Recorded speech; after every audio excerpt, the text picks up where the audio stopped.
While I was looking for a car to drive back, I noticed a lot of air-cooled VWs at seemingly reasonable prices in Colorado.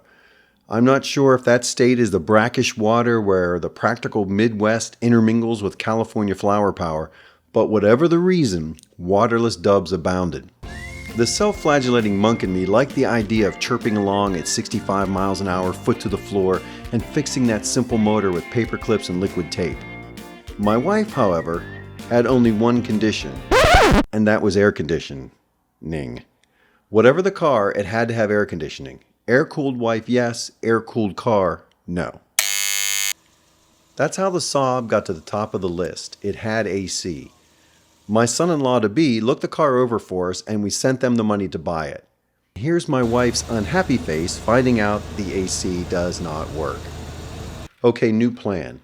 We prep the car as best we can and start driving every morning at 3 a.m. By noon, we stop for the day.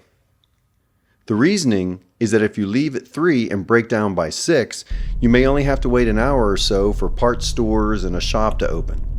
It also allowed us to see some amazing sunrises and drive in the cool of the early morning, windows down, sunroof back.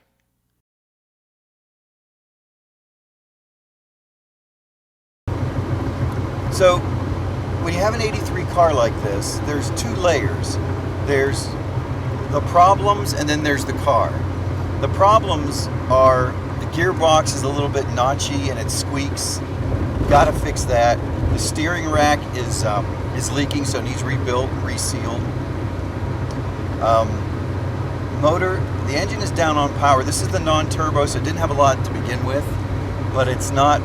I don't even think the 115 horses or whatever are all showing up for work. I think it's because of that exhaust leak. And that brings us to another thing. It has an exhaust leak. We tried to fix it in the parking lot of a family member's house. And when we tried to get the downpipe down away from the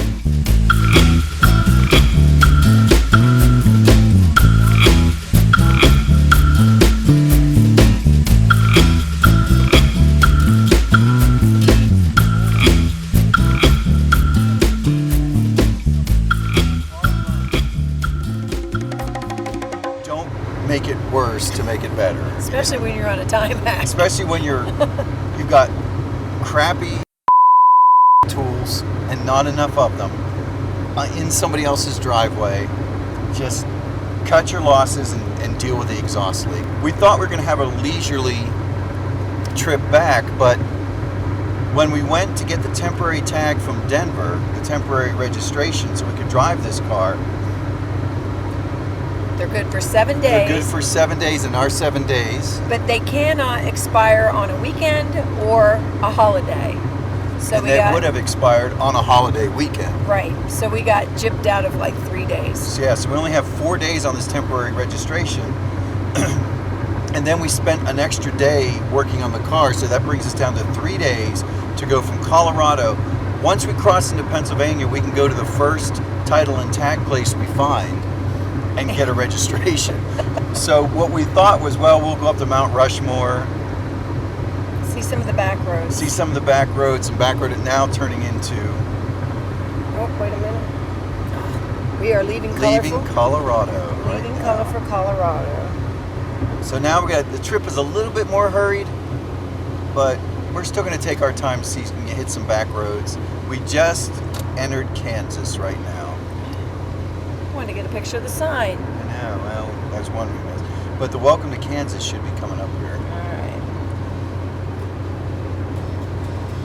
So prepare. There it is. Excuse me, folks.